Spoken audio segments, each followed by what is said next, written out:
Semangat pagi anak-anakku sekalian, salam bertemu kembali dalam pembelajaran kita ekonomi. Kalau minggu lalu kita sudah masuk pada devisa. Devisa berarti uang masuk dari negara lain yang biasanya dalam bentuk dolar. Itu hasil ekspor impor dari dan ke luar negeri, dari dalam negeri ke luar negeri atau dari luar negeri ke dalam negeri. Nah, sekarang materi kita adalah tentang mekanisme kerja pasar valuta asing. Bagaimana cara kerja di bursa falas itu. Di bursa falas ini orang dapat membeli atau menjual mata uang yang diperdagangkan. Khusus untuk orang-orang yang pintar berbisnis, mereka lebih nyaman menanamkan modalnya di kurs valuta asing ini. Hanya saja risikonya sangat besar. Jika dia sudah menanamkan modal, ternyata nilai dolarnya turun, nah kemungkinan profit atau keuntungan yang dia peroleh akan batal. Secara objektif adalah untuk mendapatkan profit atau keuntungan dari posisi transaksi yang dilakukan. Jadi intinya bermain di pasar valuta asing itu intinya adalah mendapatkan keuntungan atau profit. Di bursa falas dikenal ada istilah lot dan pip. Lot ini dan pip ini adalah satuan di bursa falas. Kalau binatang, anjing misalnya satuannya ekor. Kalau sayur ada satuannya ikat, ada satuannya per kilo. Nah, kalau di bursa falas satuannya lot dan pip. Satu lot itu nilainya sama dengan $1.000 dan satu pip itu nilainya $10. Sedangkan berapakah nilai dolarnya di bursa falas itu setiap saat bisa berbeda-beda di setiap bank. Nah, inilah kesempatan buat penanam modal untuk mendapatkan laba yang besar. Jika dalam waktu 2 menit atau 3 menit nilai dolar tadi naik, maka dia langsung membelinya. Dia langsung menjual dolarnya. Tentu dia mendapatkan keuntungan kalau nilai dolarnya tinggi. Ketika nilai dolarnya rendah, dia langsung membeli banyak. Dan sebaliknya ketika nilai dolarnya nanti naik, dia langsung menjualnya untuk mendapatkan profit tadi. Nilai dolar di bursa falas sangat bervariasi. Itu ada yang dari 6.000 sampai 8.000 dan ada juga yang sampai 10.000 rupiah. Transaksi di valuta asing dapat dilakukan dengan cara dua arah dalam mengambil keuntungannya. Tentu satu menjual, satu lagi membeli. Seseorang dapat membeli lebih dahulu atau open buy lalu ditutup dengan menjual atau sell, dan sebaliknya dijual dulu baru dibeli lagi. Melakukan penjualan dahulu lalu ditutup dengan membeli. Jadi tergantung situasi falas, harga falas di pasar pada saat itu. Sama dengan begini, ketika harga emas murah kita beli dalam jumlah banyak. Dan ketika harga emas naik, emas kita yang sudah kita simpan, kita jual. Begitu dia permainannya. Pergerakan pasar valuta asing berputar mulai dari pasar Selandia Baru, Australia yang berlangsung sekitar pukul 5 pagi sampai jam 2 siang. Terus berlanjut ke pasar Asia, yaitu ke Jepang, Singapura, Hong Kong yang berlangsung sekitar jam 7 pagi sampai jam 4 sore. Dan ke pasar Eropa yaitu Jerman, Inggris yang berlangsung sekitar pukul 1 siang sampai 22 malam. Dan ke pasar Amerika Serikat berlangsung sekitar jam 8.30 sampai jam 10.30 WIB. Begitulah pergerakannya. Jadi kita tinggal memilih di pasar mana yang harganya murah supaya kita beli, dan di pasar mana yang harganya mahal supaya ada kesempatan bagi kita untuk menjual, karena dengan menjual dengan harga mahal tentu mendapatkan profit. Dalam perkembangan sejarahnya, Bank Sentral memiliki negara-negara yang cadangan mata uang asing terbesar, sekalipun dapat dikalahkan oleh kekuatan pasar valuta asing yang bebas. Menurut survei BIS, Bank International for Settlement Bank Sentral Dunia yang dilakukan pada akhir 2004, nilai transaksi pasar valuta asing mencapai lebih dari 1,4 triliun dolar per harinya.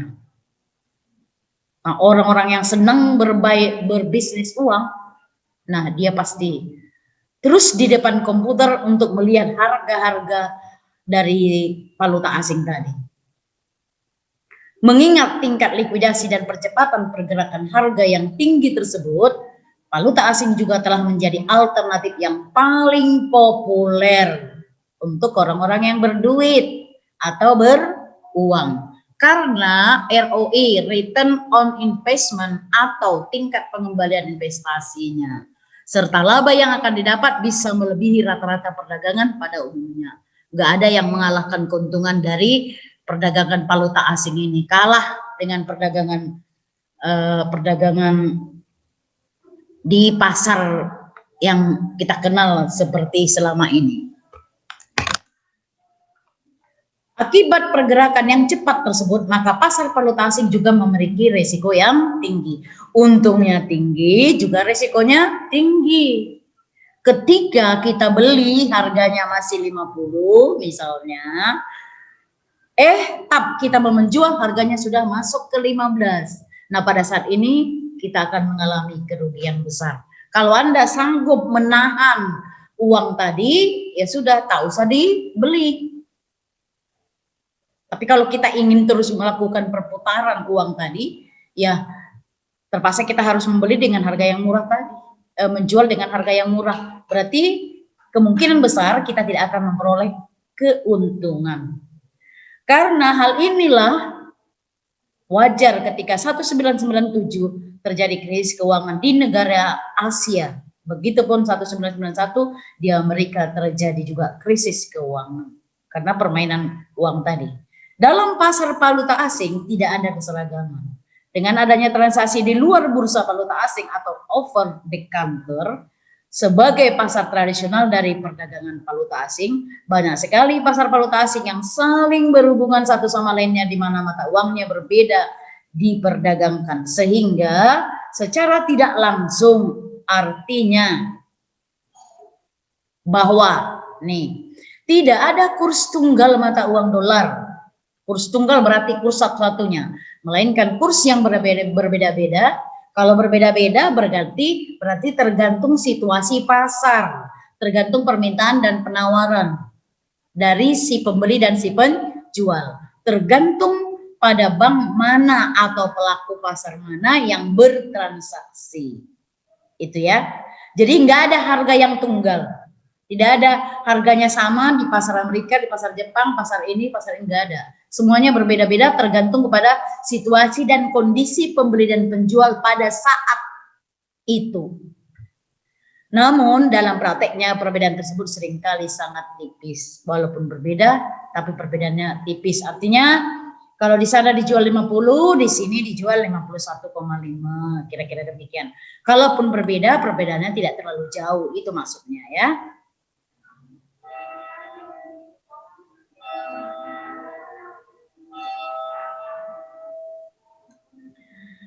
Hubungan kurs devisa dengan neraca pembayaran. Apa sih hubungan kurs devisa tadi, nilai kurs tadi yang berbeda-beda, kadang naik, kadang tinggi. Apa hubungannya ke neraca pembayaran? Sepintas kalau kita pikirkan, ketika kita melakukan pembayaran, kurs devisa naik, bayangkan ya, ketika kita mau membayar ke luar negeri, kurs devisa naik, berarti pasti kita mengalami kerugian. Karena pembayarannya tak mungkin bisa dipending. Tetapi ketika kita melakukan pembayaran ke luar negeri, pada saat itu kurs devisa harganya turun, nah kita pasti mengalami keuntungan. Seperti berjualan nih teman-temanku. Hubungan kurs devisa dengan neraca pembayaran adalah neraca pembayaran berkaitan erat dengan transaksi luar negeri, yaitu ekspor impor baik barang maupun jasa. Nilai ekspor impor ini tidak bisa dilepaskan dengan nilai tukar atau kurs mata uang sebagai alat pembayarannya. Itulah yang tadi. Jadi kita ketika kita mendatangkan mobil dari Jepang, pada saat itu kurs luar negeri Jepang naik, berarti harga mobil kita bertambah mahal. Dan sebaliknya, ketika kita mau mendatangkan mobil itu nilai kurs turun, berarti harga mobil yang mau kita bayar akan lebih murah dari yang sebelumnya. Jelas kan aku? Ini kalau udah belajar tentang neraca pembayaran atau neraca perdagangan internasional ini kita harus bisa menghayalkan ke sana. Nilai tukar atau kurs merupakan nilai tukar uang yang digunakan sebagai alat tukar luar negeri. Mata uang yang sering digunakan untuk pembayarannya adalah dolar, itu tadi, dolar Amerika Serikat. Pertemuan kemarin sudah juga dibahas bahwa alat pembayaran internasional yang disetujui semua negara adalah dolar Amerika Serikat. Contoh, jika kita ingin membeli barang dari luar negeri atau mengimpor barang, tentu kesepakatan pembayaran menggunakan mata uang tertentu, misalnya dolar Amerika Serikat. Karena kita berasal dari Indonesia dan memiliki mata uang rupiah, untuk dapat membayarnya maka kita harus mengkonversikan mata uang lokal kita ke dalam bentuk dolar, sehingga transaksi jual beli ini dapat terlaksana. Kalau misalnya kita mau mengimpor barang, tadi mengimpor mobil dari Jepang, tentu kita membayar dengan menggunakan yen. Sementara uang kita rupiah, maka uang rupiah kita harus kita konversi dulu ke yen. Baru bisa kita bayarkan ke Jepang. Karena kalau kita bayarkan dalam bentuk uang rupiah, tentu Jepang nggak mau. Karena nilai rupiah buat mereka, uang rupiah buat mereka itu nggak bisa mereka gunakan di Jepang. Tentu perbandingan antara rupiah kita dengan nilai yen itu jauh berbeda. Lebih tinggi nilai yen daripada rupiah. Makanya selalu kalau kita mengimpor dari luar negeri, selalu rupiah yang harus kita keluarkan dalam jumlah yang sangat besar. Mengingat rupiah kita memang di bawah dari mata uang yang lain. Begitu ya. Nah, pada kesempatan ini kita lihat dulu susunan neraca pembayaran. Kalau biasanya susunan neraca pembayaran debit di kiri, debit di kiri, kredit di kanan. Tapi ini neraca pembayarannya kredit di kiri, debit di kanan. Kalau di akuntansi, debit di sebelah kiri, kredit di kanan. Tapi di neraca pembayaran ini justru kreditnya di kiri, debitnya di kanan. Kalau boleh saya katakan, neraca pembayaran ini hampir sama dengan neraca utang. Kenapa saya katakan begitu? Nah, ini kita lihat. Kredit tandanya negatif. Negatif itu berarti mengurangi utang. Kredit mengurangi utang. Debit ada tanda positif. Debit itu berarti menambah utang. Sebelum Mami jelaskan ini, dengarkan dulu mengapa bisa seperti ini. Contoh, saya mengajak pacar saya si X makan bakso lengkap dengan jusnya. Saya keluarkanlah pada saat itu jus, bakso, kentang goreng dan sebagainya Rp75.000. Nah, kalau saya membuat neraca pembayaran saya tulis di kredit. Karena apa? Ketika pacar saya ajak makan dengan uang 75.000, itu sebenarnya mau mengurangi hutang saya yang pernah ada kepada dia. Berarti sekarang kalau saya ajak dia, dulu 5 kali diajaknya saya makan. Sekarang saya ajak dia makan. Berarti utang saya tinggal berapa? 4 kan? Berarti saya tulis di kredit. Karena saya ajak dia makan bakso tadi, itu berarti utang saya berkurang 1. Tapi Pacar saya tadi tulis di debit. Kenapa? Karena dengan saya ajaknya dia makan, berarti utang dia kepada saya akan bertambah. Dia harus mengingat lagi udah berapa kali saya diajak pacar saya dimakan. Berarti supaya impas, dia juga kapan-kapan harus mengajak saya makan. Bisanya kalian bayangkan ini sekarang, jadi neraca pembayaran ini adalah neraca utang. Atau contoh lain, tetangga saya masak ayam padar. Terus dibawalah satu lepean ke rumah saya. Ini yang kami tadi masak ayam padar. Mami tulis di debit. Karena dengan kuterimanya ayam padar itu berarti kapan-kapan utangku satu ayam padar. Sekali ayam padar. Dia tulis di kredit. Tetangga saya tulis di kredit. Mengapa? Dengan dikasihnya ayam padar tadi sudah mengurangi utang dia ke Mami. Karena Mami udah pernah ngasih dia 3 kali ayam padar. Dia baru sekali. Berarti utangnya berapa lagi? Ayam padarnya 2 lagi. Begitu. Bisa dimengerti? Kita terima sesuatu itu menambah utang. Ingatlah, kita terima sesuatu itu menambah utang kita. Kita beri sesuatu itu mengurangi utang kita. Itulah intinya. Jelas? Udah? Sekali lagi. Kita memberikan sesuatu kepada orang lain itu mengurangi utang kita. Tapi menambah utang dia. Kita terima dari seseorang itu menambah utang kita. Tapi mengurangi utang dia. Oke, jelas kan? Oke, kita mulai yang pertama. Yang pertama neraca pembayaran atau ekspor. Tulis di kredit. Mengapa? Kalau dikirim barang, berarti itu mengurangi utang kita kian ke luar negeri. Makanya tulis di kredit. Sedangkan kalau impor, kita datangkan barang, berarti kita membayar. Kita datangkan barang, berarti utang kita bertambah. Jelas kan? Kenapa utang bertambah? Karena kalau datang barang berarti kita mau bayar. Oke, sekarang neraca jasa. Ada 3 ini, perbankan, pariwisata, transportasi. Perbankan, pariwisata, transportasi. Kalau jasa perbankan dari luar negeri,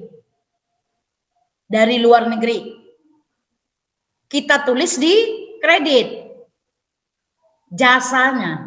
Berarti mengurangi utang luar negeri ke kita. Demikian dengan hasil pariwisata dari luar negeri.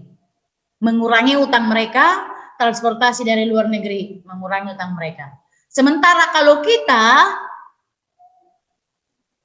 mengirim jasa perbankan ke luar negeri, itu menambah utang kita. Hasil pariwisata ke luar negeri menambah utang kita. Transportasi ke luar negeri itu menambah utang kita. Ini. Intinya kalau ada sesuatu yang kita datangkan, berarti kita jadi berutang. Oke, neraca hasil modal. Bunga dan dividen dari luar negeri. Datang bunga dan dividen dari luar negeri. Itu mengurangi utang kita kepada luar negeri. Demikian dengan upah tenaga kerja dari luar negeri. Sementara neraca hasil modal di debit, bunga dan dividen yang dibayarkan ke luar negeri. Kita bayarkan ke luar negeri, itu sebenarnya menambah utang. Demikian dengan upah tenaga kerja yang dibayarkan ke luar negeri. Itu menambah utang. Neraca yang keempat adalah neraca lalu lintas modal. Yang pertama, lalu lintas modal berarti pergerakan uang atau modal. Yang pertama, kredit atau pinjaman dari luar negeri. Datang kredit dari luar negeri. Itu sebenarnya mengurangi utang luar negeri. Penerimaan cicilan piutang ke luar negeri. Itu sebenarnya mengurangi utang kita ke luar negeri karena kita mencicil utang. Jadi yang udah dakian utang kita cicil, berarti mengurangi utang kita. Neraca lalu lintas di modal di debit, yaitu pembayaran ke luar negeri. Kita bayar ke luar negeri, sebenarnya kita pinjam dari luar negeri, pembayaran pinjaman ke luar negeri berarti kita menambah utang kita. Sama dengan pembayaran cicilan utang ke luar negeri, kita bayarkan ke luar negeri utang kita, berarti itu sama dengan menambah utang kita. Neraca yang terakhir, neraca lalu lintas moneter. Dalam hal ini, di sini modal berarti dalam bentuk uang atau modal. Di sini moneter berarti dalam bentuk emas. Dicatat di kredit itu pengeluaran emas ke luar negeri. Kita kirim emas ke luar negeri berarti mengurangi utang. Sedangkan di debit, menerima emas dari luar negeri berarti menambah utang. Ingat, masuk sama kau menambah utang. Keluar darimu mengurangi utang. Oke, gampang. Ini keterangannya anakku. Transaksi kredit itu bertanda negatif, berarti utang berkurang. Contoh, jika Indonesia mengirim kopi ke Jepang, berarti Indonesia catat di kredit, mengurangi utang kita. Kenapa? Karena memang sebelumnya kita sudah punya utang ke luar negeri. Kita kirim kopi, berarti itu mengurangi utang kita. Dan Jepang sendiri akan catat di debit. Kenapa? Karena kalau datang kopi dari Indonesia ke Jepang, berarti itu menambah utang mereka. Karena mereka harus melakukan pembayaran. Oke, transaksi debit bertanda positif berarti utang bertambah. Kebalikannya kredit tadi. Contoh, Indonesia mengimpor mobil dari Cina. Mendatangkan mobil dari Cina. Cina akan catat di kredit mengurangi utang mereka, sedangkan Indonesia akan catat di debit. Mengapa? Menambah utang kita. Masuk mobil menambah utang kita untuk melakukan pembayaran. Itu dia. Pokoknya ingat aja anakku, kalau neraca pembayaran itu adalah neraca utang. Artinya sudah ada kian transaksi utang piutang antara kedua belah pihak. Terus terjadi lagi neracanya. Oke, ini ada perhitungan valuta asing. Contoh, jika tolol mau ke Amerika dengan membawa uang rupiah. Tolol ini tentunya orang Amerika, orang Indonesia ya. Sebanyak 300 juta rupiah. Dan uang tersebut harus ditukarkan ke dolar lebih dahulu. Pada saat itu di bank datanya sebagai berikut. Kurs jual 1 dolar 10.000, kurs beli 1 dolar 9.800. Perhatikan dulu anakku ini. Kurs jual selalu lebih mahal daripada kurs beli. Mengapa? Karena bank tidak mau dirugikan ketika kita menjual dolar kita. Supaya dia beruntung. Berapa selisihnya kurs beli dengan kurs jual? 200 rupiah. Nah ini dia. Maka hitunglah berapa dolar yang dibawa tolol ke Amerika. Jadi uangnya ada 300 juta. Dia mau ke Amerika. Dia nggak bawa rupiah tadi ke Amerika, tapi harus bawa dolar. Sebelum berangkat dia tukar dulu. Di bank inilah datanya. Bagaimana menghitungnya? Ini kuncinya anakku. Mata uang asing mau ditukar ke rupiah dikali kurs beli. Dihafal ya. Mata uang asing entah yen, entah pound sterling atau apa, gulden dan seterusnya. Kalau mau ditukar ke rupiah kali kurs beli. Tapi kalau mata uang rupiah mau ditukar ke mata uang asing dibagi kurs jual. Nah, langsung kita jawab. Jadi uang si tolol 300 juta tadi mau ditukar ke rupiah, ke dolar, maka dibagi kurs beli. Dibagi kurs jual. Salah, kurs jual. 300 juta per 10.000 sama dengan 30.000 dolar. Maka uang 300 juta milik si tolol tadi sudah ditukarnya ke bank, dia hanya mendapatkan 30.000 dolar yang mau dibawanya ke Amerika. Ngerti maksudnya kan? Dia dari Indonesia uangnya 300 juta. Mau pergi ke Amerika, dia harus tukar dulu ke dolar. Setelah ditukar ke dolar, dia hanya mendapatkan 30.000 dolar. Itulah yang dibawanya ke Amerika. Kuncinya tadi ini, mata uang asing mau ditukar ke rupiah dikali kurs beli. Mata uang rupiah ke mata uang asing dibagi kurs jual. Bisa kamu ingat ini? Ke rupiah kali KB, ke dolar bagi KJ. Dihafal ya, yuk sama yuk. Ke rupiah kali KB, ke dolar, ke mata uang asing bagi KJ. Sekali lagi, ke rupiah kali KB kurs beli, ke dolar atau ke mata uang asing bagi kurs jual atau KJ, kali KB bagi KJ. Itu aja dihafal. Oke, di sini anakku ada tugas, tuliskan pertemuan. Tuliskan susunan neraca pembayaran yang 5 tadi. Mulai dari neraca barang, neraca jasa, neraca hasil modal, neraca lalu lintas moneter, neraca lalu lintas modal, dan seterusnya. Yang 5 tadi. Kredit debitnya. Yang kedua, jika Tuan Jack dari Amerika membawa uang sebesar $350, dia dari Amerika, tadi dari Indonesia si tolol. Ke Indonesia dengan data di bank pada saat itu kurs jualnya 12.000, kurs belinya 11.500. Selama di Indonesia dia menghabiskan uangnya berbelanja sebanyak 200 juta. Berapakah sisa uangnya yang akan dibawanya pulang ke Amerika jika data bank saat itu kurs jual 13.000, kurs beli 12.800. Jadi proses ngerjakannya 3 kali nih nakku. Kamu tukar dulu $350 ke rupiah. Sudah, baru dibawanya lah ke Indonesia. Selama Indonesia dia menghabiskan 200 juta. Kurangkan uang yang sudah ditukarnya tadi ke 200 juta. Sisa sekian ratus juta rupiah lagi, itulah yang mau ditukar lagi ke dolar. Tapi datanya, data kurs beli, kurs jualnya sudah menggunakan ini. Tidak menggunakan waktu dia datang, karena kurs itu kan bergerak harganya. Tidak selalu sama. Tidak sama dalam setiap hari. Sedangkan 1 hari bisa bergerak, 1 menit bisa bergerak harga kursnya. Inilah dia. Jadi 3 kali mengerjakan ya. Tukar dulu $350.000 ke rupiah. Kurangkan rupiahnya ke belanjanya.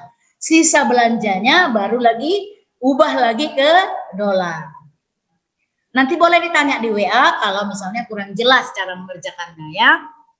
Oke, seperti biasa anakku, dicatat lengkap. Tugas yang 2 ini dikerjakan, dikirim ke Google Suite dalam bentuk PDF. Jangan pura-pura nggak tahu apa itu PDF. Sudah dari tahun yang lalu, itu cara mengirim dengan PDF sudah diajari. Oke, salam sehat. Tetap di rumah.